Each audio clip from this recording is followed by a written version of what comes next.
indicative of who I want to be or what I stand for. And you messed up when you get home to your wife, and she's more upset that you won the game, but she's more upset at something you said, and it's not what I represent. It's not the kind of behavior I want to have. So I want to say that to dog fans out there and everybody. I'm going to try to handle that a lot better. And it was an emotional win, and I was very emotional in that, and got to do a better job of that.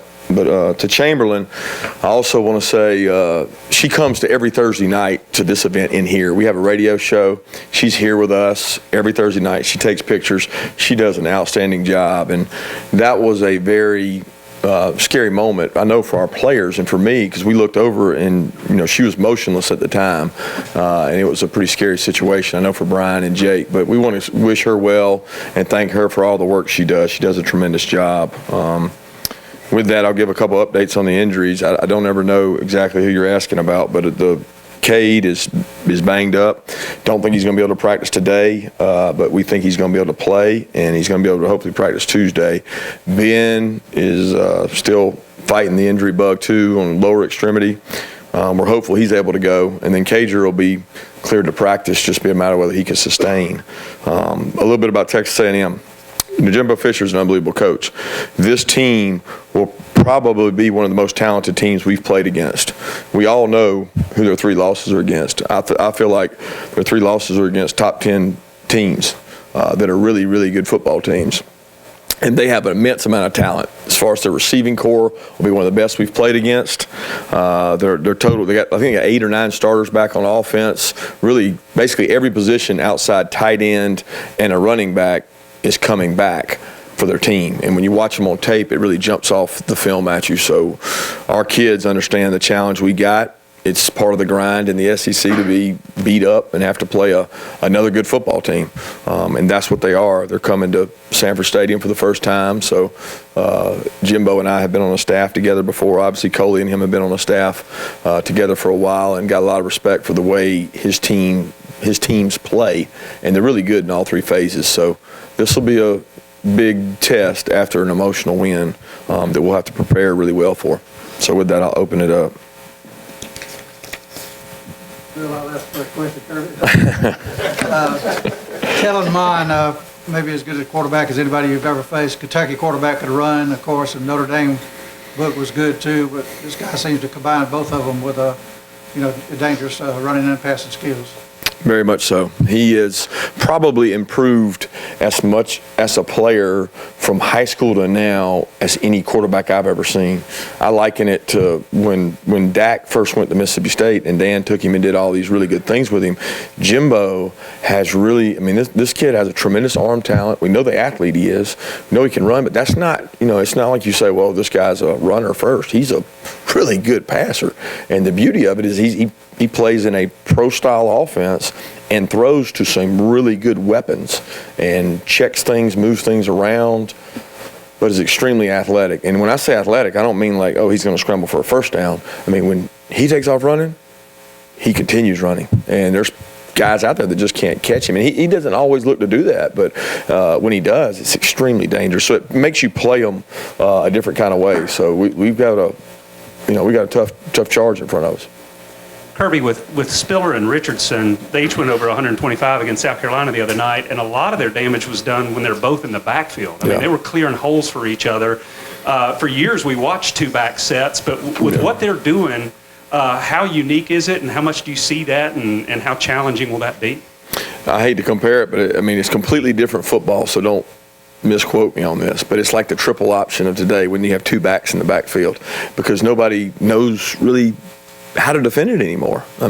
Coach Dooley's back there. He could probably tell you how to defend it, because you toss the ball and you run a sweep, and nobody knows how to handle a lead blocker. Now, they don't do that all the time. Don't get me wrong. But when they do it, they're very efficient. He still has option plays, and it keeps people honest. It keeps you from saying, well, I'm going to do an overload this way, or I'm going to do one of these unsound defenses to go attack the quarterback.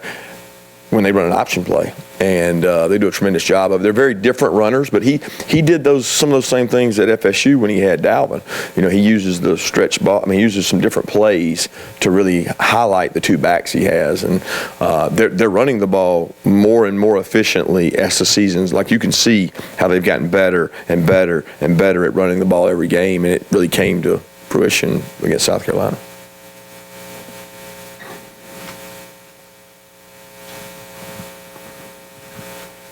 Coach, I know Mary Beth might have been mad at you, but I know your players ate it up. Do you feel that they take on your passion for the game when you might say something that you regret, I guess, later? They probably do. Our players have passion and energy. I have. I wear my feelings on my sleeve all the time. You see it out there when Trevon got a sack. That's just kind of who I am. You just got to be able to control that and make good decisions, and I didn't do that, so I regret that part of it. But I also am the one that has to represent this organization, and I want to do that the right way. And it was an emotional win, but obviously we moved on to Texas A&M now, and that's the focus.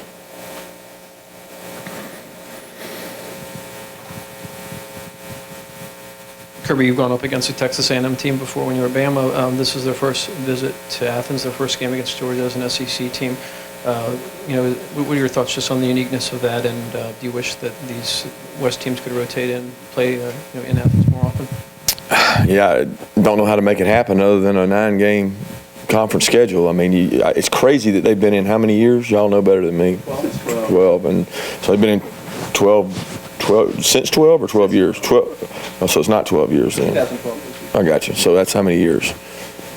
7 years, and they still haven't played Georgia. That's kind of wild to think about. But I know their fan base is passionate. From when we played there at Alabama, they bring. They will. You will see their fan base in Athens because they all want to make this trip, just like it'll be reciprocated when we go there, whenever that is. So, very passionate fan bases. It's sad that doesn't happen often enough, but our conference is big, and we got a lot of good football teams, so it takes time to circle it and go all the way around it. And I'm not really here to debate the 9-game schedule versus the 8-game schedule. It's just that's the way it fell, and that's who we got. I know this. Their team is not intimidated by any environment, okay? They go to Clemson and play. All right, they go to Tuscaloosa and play every year. They get to play at Auburn every year. They get to play at LSU every other year. That's not going to be what this game's about. They grew up in Texas high school football. 80% of their team is Texas made. So they got a good football team, and they got a team they're going to be in every game they play because they're well coached and they got good football players. Kirby, obviously you and your team try to block out the noise, but at this point, is the offense playing with a little bit of chip on their shoulder? Because people continue to talk about it, but they're who staked you the 21-point lead. And then along those lines, still trying to get Swift to break or any of your running backs. What's kind of contributed to, has it been good back-end play or just a missed block on really popping a big, long run? There's several runs the other day that were close. They were good runs. They just weren't super explosive where we got to the second level. Some of that's the back end. Some of that's you don't create the angles when all the extra guys are in the box. You contribute to a lot of things. I contributed to good defense. When I think of Auburn and you turn on that tape, they run to the ball. They hit. They tackle. They got really good, a lot better than people even thought, corners, and they're physical up front. So got a good football team, and so does Missouri, guys. You start looking at it, they got good football teams in our conference, and look at us defensively. You're not giving up a lot of explosive runs either. So across the board, it's tough to do that, and we're certainly looking, reaching, trying to find ways to create those advantageous situations. But I just know our conference is very defensive when it comes to rankings and statistics. There's a lot of good teams in it. As far as like a chip on their shoulders? Yeah, I think our whole team's that way. I think, you play better when you have a chip on your shoulder, and I certainly think the defense and special teams would be in the same boat as the offense of you're motivated, I always say this, intrinsically, not through what people say and write, because when you're motivated by that, it controls. And the narrative is, everybody said bad things about Georgia, so then they started to play better. That's really not the case. The case is they've worked really hard to get better and improve, and sometimes the outcomes we have are based on what the opponent does, not based on what we do. And each guy on our offense is, I guarantee, they're giving the best they can. They've had great practices. They've had good. I mean, we go against them good on good. I see them make good plays. It just hasn't come to fruition in a game, at least not against Auburn as often as we'd like. We had good drives, and I thought that our offensive staff did a really good job. The 3 touchdowns we had were all plays that they came up with and designed and had for Auburn. They weren't every game plays. They were plays that were meant to help us against Auburn, and they did. Coach, on that topic, I was going to ask you, I think 5 of your last 6 opponents had a bye week before they played you. How much of a disadvantage was that for your offense when a team has an extra week? And you mentioned the 3 new plays. How difficult is it to come up with new things when you've been that well scouted the last month and a half? It's never difficult to come up with new things, but you have to be careful.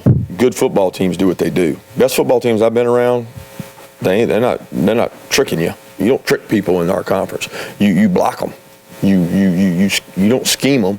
You find a way to get your best player or whoever your guy is a way to be successful. So I don't know that we can just scheme them up, but we certainly had new wrinkles to the same plays that proved to be successful in that game, and they hit at the right time because a lot of our drives didn't amount to much, but the ones that didn't end in field goals.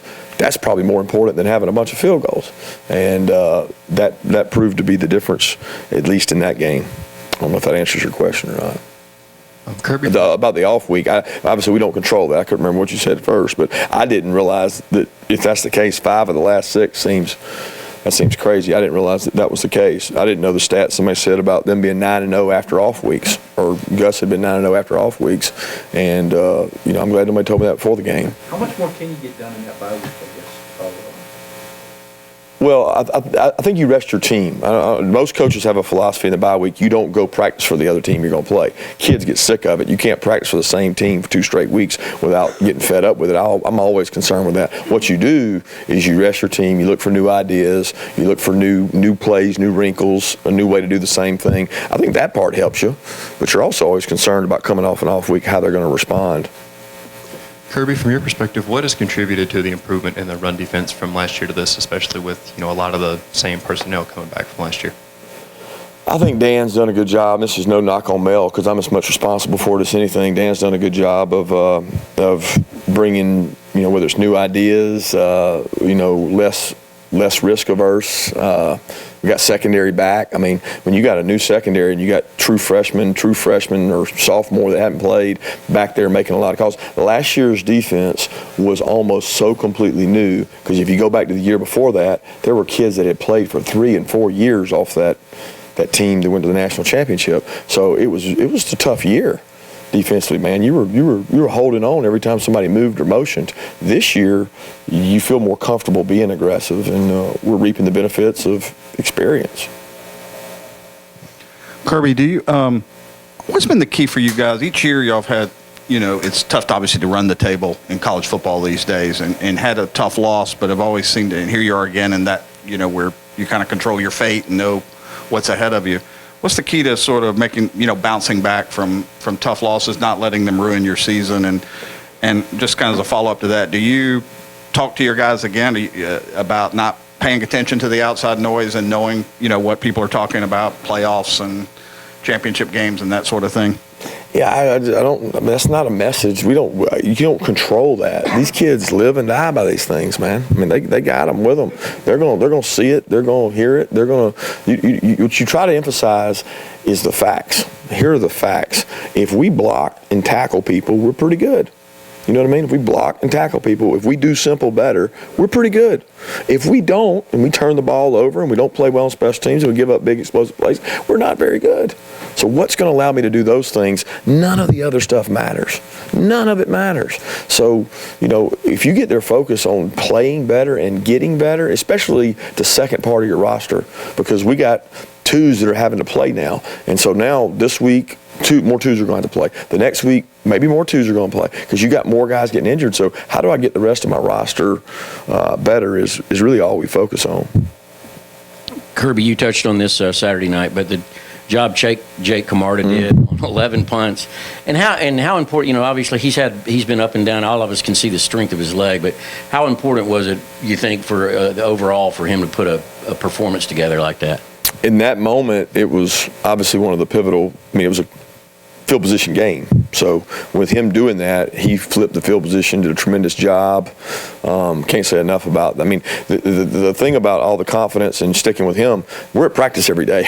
So y'all don't get the fortune of seeing that, but he does that all the time. So everybody's like, well, is Jake going to continue to be your punter? Well, yeah, he hits 60 yards at practice. It's just a matter of when it comes to fruition in the game, and you just keep working with him. I think psychologically he's handling things a lot better, and mentally he's been much stronger, and he's done a really good job. He was very impactful in that game. Just hope he can continue to do that. And we got to cover him well, because you can outkick your coverage when you punt, and he's close to doing that. He's just booming the ball, but we've had good coverage with it.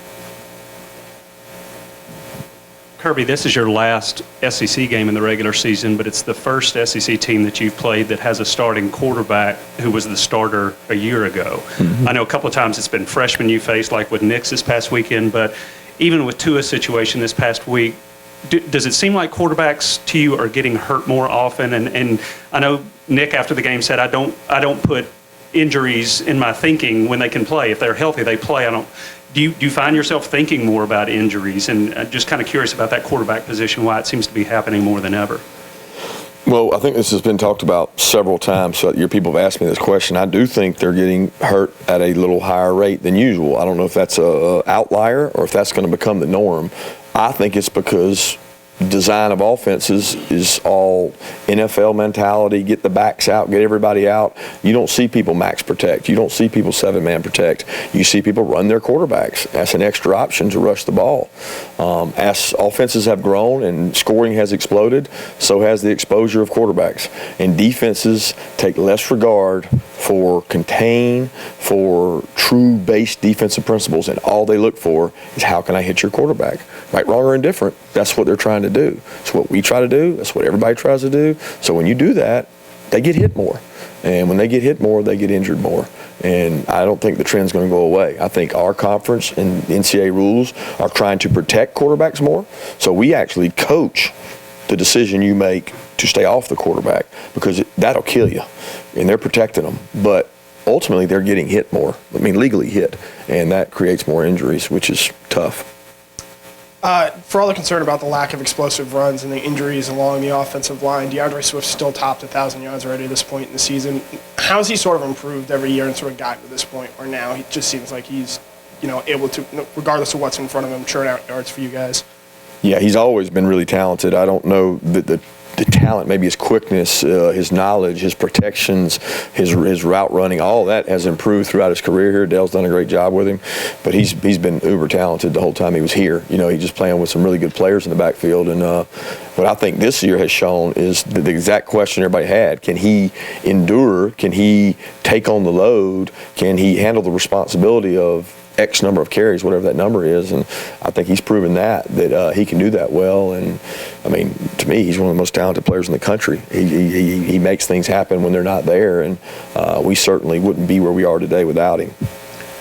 Kirby, have you coached against Jimbo Fisher before? When you were at Bama, he was at Florida State. Have you gone against him?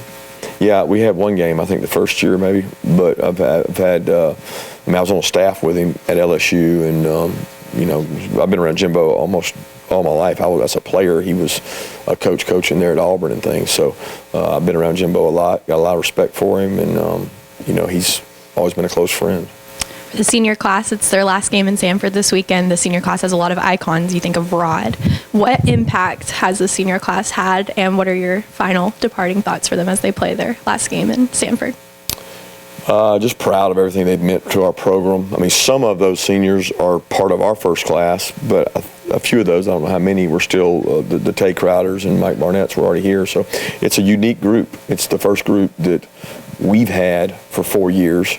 And I'm happy for them. I want them to be able to enjoy the moment, but also understand that there's a very emotional game following up. When you have the senior day, it's always an interesting dynamic for those guys because they go out and have a different routine before the game. But they meant so much to this program, and just want them to know that our university and our alumni will be here for them forever, regardless of wherever they go on to, that we're going to be able to help them, and they're dogs for life. Coach, this is I think this is the third straight year you're 9-1 through your first 10 games, still in the playoff picture. How does this team stack up, maybe with the past teams as far as their health and the evolution, and your thoughts about where they're at? I think every team's different. You know, it's really different because you think about 3 years ago, this week, or whatever week it was, you're in a completely different position. I mean, you're coming off being undefeated and getting your butt whipped to last year, more similar to this year, having won early. And then each year's different. I think this team is getting better. I think the biggest things, I mean, this team is going to be defined what it does going forward, not what it's done in the past. And that's always the case. And this is a big one because they got a really good football team, and our guys are coming off an emotional victory where we got to go get prepared for the grind of the SEC, which is another good football team. Kirby, how do you guys define third and manageable on offense? And when you look at the 3 and outs, is there a common thing in terms of the down and distance that was troubling? Well, manageable with our offense, third down has been anything from 1 to 12. I mean, we've had a lot of success on third and long during the year. I certainly don't want to be in those. And if you want to keep people off balance and you want to change things up, you're going to have to live with some 3rd and 10s because you're not always going to complete some shots and some explosive play actions. But it's something we're always looking to do to not be as predictable. And it's also, we got to serve who we are, and we got to make sure that we can get into those situations where Jake's got a chance, whether it's to win it with his feet or he's got a chance to win it with shorter routes or keep them honest on the run in third down. But obviously we have to improve in that area, and this will be a big test for us. Thanks.